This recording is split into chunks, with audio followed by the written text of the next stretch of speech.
हर हर Mahadev. 3 April 2026 शुक्रवार वैशाख मास कृष्ण पक्ष प्रतिपदा दिन 8 घंटा 27 मिनिट पर्यंत रहिबो।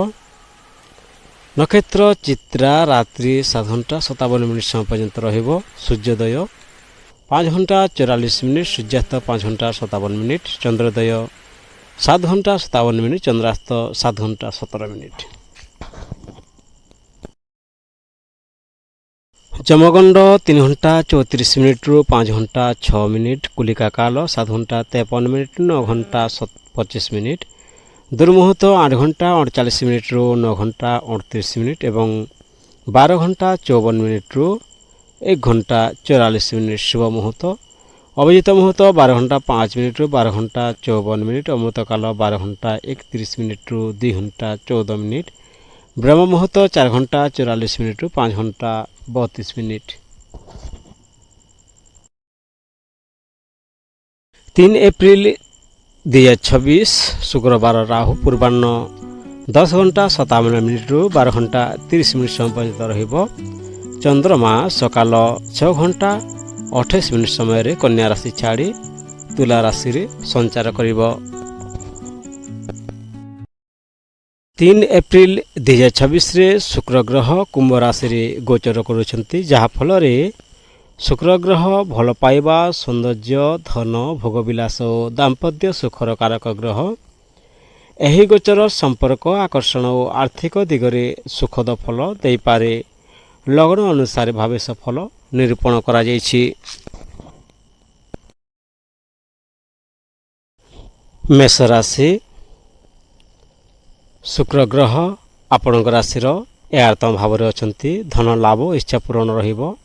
मित्र सहयोग मिलिबो। प्रेम जीवन में खुशी आसिबो। संगीक सह भल समय कटिबो।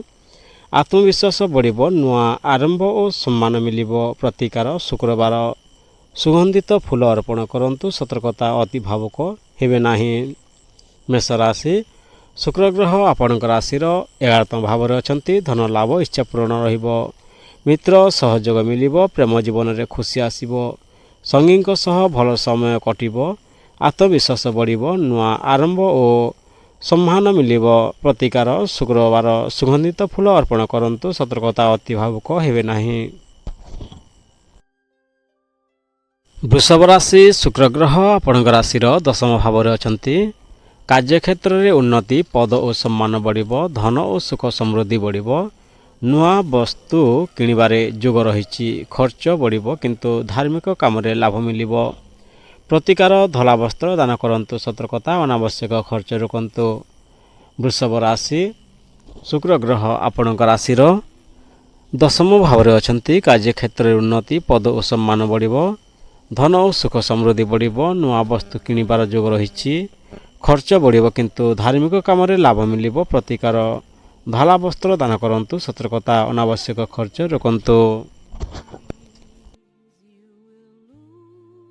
राशि शुक्र ग्रह आपणक राशिर 9 भाव में अछंती। भाग्य शक्तिशाली रहिबो। धार्मिक काम रे लाभ रहिबो। आकर्षण और व्यक्तित्व बढ़िबो। समाज रे प्रशंसा मिलिबो। धन लाभ इच्छा पूरण रहिबो। मित्र सहयोग मिलिबो। प्रतिकार सुगंधी व्यवहार करंतु। सतर्कता अहंकार रखंतु नहीं। मिथुन राशि शुक्र ग्रह आपणक राशिर 9 भाव में अछंती। भाग्य शक्तिशाली रहिबो। धार्मिक काम रे लाभ रहिबो। आकर्षण और व्यक्तित्व बढ़िबो।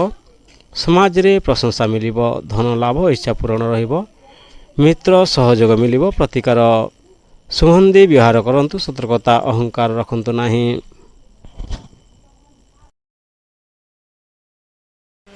कर्कट राशि शुक्र ग्रह आपणक राशिर 8 भाव में अछंती। अचानक परिवर्तन बा चिंता रहिबो। सतर्क रहंतु। मन किछि भावुक रहिबो। गुप्त भावना बढ़िबो। कार्यक्षेत्र में उन्नति, पदोन्नति जोग रहिछि। प्रतिकार ध्यान प्रार्थना करंतु। सतर्कता अति भावुकता रोकंतु। कर्कट राशि शुक्र ग्रह आपणक राशिर 8 भाव में अछंती। अचानक परिवर्तन बा चिंता रहिबो। सतर्क रुहंतु। मन किछि भावुक रहिबो। गुप्त भावना बढ़िबो। କାର୍ଯ୍ୟକ୍ଷେତ୍ରରେ ଉନ୍ନତି ରହିବ, ପଦୋନ୍ନତି ଯୋଗ ରହିଛି। ପ୍ରତିକାର ଧ୍ୟାନ ପ୍ରାର୍ଥନା କରନ୍ତୁ, ସତର୍କତା ଅତି ଭାବୁକତା ରୋକନ୍ତୁ। ସିଂହ ରାଶି, ଶୁକ୍ର ଗ୍ରହ ଆପଣଙ୍କ ରାଶିର ସପ୍ତମ ଭାବରେ ଅଛନ୍ତି। ଦାମ୍ପତ୍ୟ ଜୀବନରେ ମଧୁରତା ରହିବ, ବ୍ୟବସାୟରେ ଲାଭ ରହିବ, ବନ୍ଧୁମାନଙ୍କ ସହ ଆନନ୍ଦ ଓ ମଜା ହେବ, ସମ୍ପର୍କ ମଜବୁତ ହେବ, ଭାଗ୍ୟ ଶକ୍ତିଶାଳୀ ରହିବ, ଧାର୍ମିକ କାର୍ଯ୍ୟରେ ଲାଭ ରହିବ। ପ୍ରତିକାର ବନ୍ଧୁଙ୍କୁ ଉପହାର ଦିଅନ୍ତୁ, ସତର୍କତା ଅତି ଖର୍ଚ୍ଚ ରୋକନ୍ତୁ। ସିଂହ ରାଶି, ଶୁକ୍ର ଗ୍ରହ ଆପଣଙ୍କ ରାଶିର ସପ୍ତମ ଭାବରେ ଅଛନ୍ତି। ଦାମ୍ପତ୍ୟ ଜୀବନରେ ମଧୁରତା ରହିବ, ବ୍ୟବସାୟରେ ଲାଭ ରହିବ, ବନ୍ଧୁମାନଙ୍କ ସହ ଆନନ୍ଦ ମଜା ହେବ, ସମ୍ପର୍କ ମଜବୁତ ହେବ, ଭାଗ୍ୟ ଶକ୍ତିଶାଳୀ ରହିବ, ଧାର୍ମିକ କାର୍ଯ୍ୟରେ ଲାଭ ରହିବ। ପ୍ରତିକାର ବନ୍ଧୁଙ୍କୁ ଉପହାର ଦିଅନ୍ତୁ, ସତର୍କତା ଅତି ଖର୍ଚ୍ଚ ରୋକନ୍ତୁ।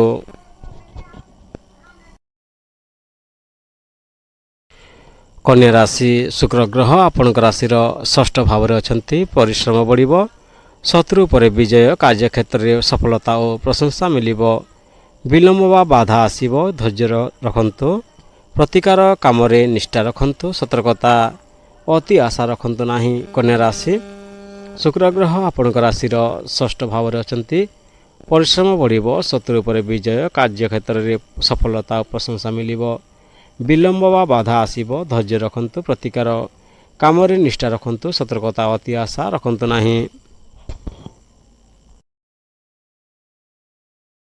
ତୁଲା ରାଶି, ଶୁକ୍ର ଗ୍ରହ ଆପଣଙ୍କ ରାଶିର ପଞ୍ଚମ ଭାବରେ ଅଛନ୍ତି। ପ୍ରେମ ଓ ଶିକ୍ଷାରେ ଉନ୍ନତି ରହିବ, ସନ୍ତାନ ସୁଖ ଭାଗ୍ୟ ସହଯୋଗ କରିବ, ଯାତ୍ରା ଓ ଶିକ୍ଷାରେ ଲାଭ ମିଳିବ, ଦାମ୍ପତ୍ୟ ବ୍ୟବସାୟରେ ସୁଖ ଲାଭ ରହିଛି। ପ୍ରତିକାର ଧାର୍ମିକ ସ୍ଥାନ ଯାଆନ୍ତୁ, ସତର୍କତା ଆଲସ୍ୟ ରଖନ୍ତୁ ନାହିଁ। ତୁଲା ରାଶି, ଶୁକ୍ର ଗ୍ରହ ଆପଣଙ୍କ ରାଶିର ପଞ୍ଚମ ଭାବରେ ଅଛନ୍ତି। ପ୍ରେମ ଓ ଶିକ୍ଷାରେ ଉନ୍ନତି, ସନ୍ତାନ ସୁଖ ଲାଭ ରହିଛି, ଭାଗ୍ୟ ସହଯୋଗ କରିବ, ଯାତ୍ରା ଶିକ୍ଷାରେ ଲାଭ ରହିବ, ଦାମ୍ପତ୍ୟ ବ୍ୟବସାୟରେ ସୁଖ ଲାଭ ରହିବ। ପ୍ରତିକାର ଧାର୍ମିକ ସ୍ଥାନ ଯାଆନ୍ତୁ, ସତର୍କତା ଆଲସ୍ୟ ରଖନ୍ତୁ ନାହିଁ। ବିଛା ରାଶି, ଶୁକ୍ର ଗ୍ରହ ଆପଣଙ୍କ ରାଶିର ଚତୁର୍ଥ ଭାବରେ ଅଛନ୍ତି। ଗୃହ ସୁଖ ବଢ଼ିବ, ଘର ବା ଯାନ ଲାଭ ରହିଛି, ଆର୍ଥିକ ମାମଲାରେ ସତର୍କତା ଦରକାର, ଗୁପ୍ତ ଖର୍ଚ୍ଚ ବଢ଼ିବ, ଶତ୍ରୁ ଉପରେ ବିଜୟ, ରୋଗରୁ ମୁକ୍ତି ମିଳିବ, ପ୍ରତିକାର ଦାନ କରନ୍ତୁ, ସତର୍କତା ବିବାଦରୁ ଦୂରେ ରୁହନ୍ତୁ। ବିଛା ରାଶି, ଶୁକ୍ର ଗ୍ରହ ଆପଣଙ୍କ ରାଶିର ଚତୁର୍ଥ ଭାବରେ ଅଛନ୍ତି। ଗୃହ ସୁଖ ବଢ଼ିବ, ଘର ବା ଯାନ ଲାଭ ରହିଛି, ଆର୍ଥିକ ମାମଲାରେ ସତର୍କତା ଦରକାର, ଗୁପ୍ତ ଖର୍ଚ୍ଚ ବଢ଼ିବ, ଶତ୍ରୁ ଉପରେ ବିଜୟ, ରୋଗରୁ ମୁକ୍ତି, ପ୍ରତିକାର ଦାନ କରନ୍ତୁ, ସତର୍କତା ବିବାଦରୁ ଦୂରେ ରୁହନ୍ତୁ। ଧନୁରାଶି, ଶୁକ୍ର ଗ୍ରହ ଆପଣଙ୍କ ରାଶିର ତୃତୀୟ ଭାବରେ ଅଛନ୍ତି। ସାହସ ବଢ଼ିବ, ଯାତ୍ରାରେ ଲାଭ ରହିଛି, ଦାମ୍ପତ୍ୟ ଜୀବନରେ ପ୍ରେମ ଓ ସମନ୍ୱୟ ବଢ଼ିବ, ବ୍ୟବସାୟରେ ଲାଭ ହେବ, ଶିକ୍ଷା ଓ ସନ୍ତାନ ସୁଖ ଉନ୍ନତି ରହିବ, ପ୍ରତିକାର ସଙ୍ଗୀଙ୍କୁ ସମ୍ମାନ କରନ୍ତୁ, ସତର୍କତା ଅହଙ୍କାର ରଖନ୍ତୁ ନାହିଁ। ଧନୁରାଶି, ଶୁକ୍ର ଗ୍ରହ ଆପଣଙ୍କ ରାଶିର ତୃତୀୟ ଭାବରେ ଅଛନ୍ତି। ସାହସ ବଢ଼ିବ, ଯାତ୍ରାରେ ଲାଭ ରହିବ, ଦାମ୍ପତ୍ୟ ଜୀବନରେ ପ୍ରେମ ଓ ସମନ୍ୱୟ ବଢ଼ିବ, ବ୍ୟବସାୟରେ ଲାଭ ହେବ, ଶିକ୍ଷା ଓ ସନ୍ତାନ ସୁଖରେ ଉନ୍ନତି ରହିବ, ପ୍ରତିକାର ସଙ୍ଗୀଙ୍କୁ ସମ୍ମାନ କରନ୍ତୁ, ସତର୍କତା ଅହଙ୍କାର ରଖନ୍ତୁ ନାହିଁ।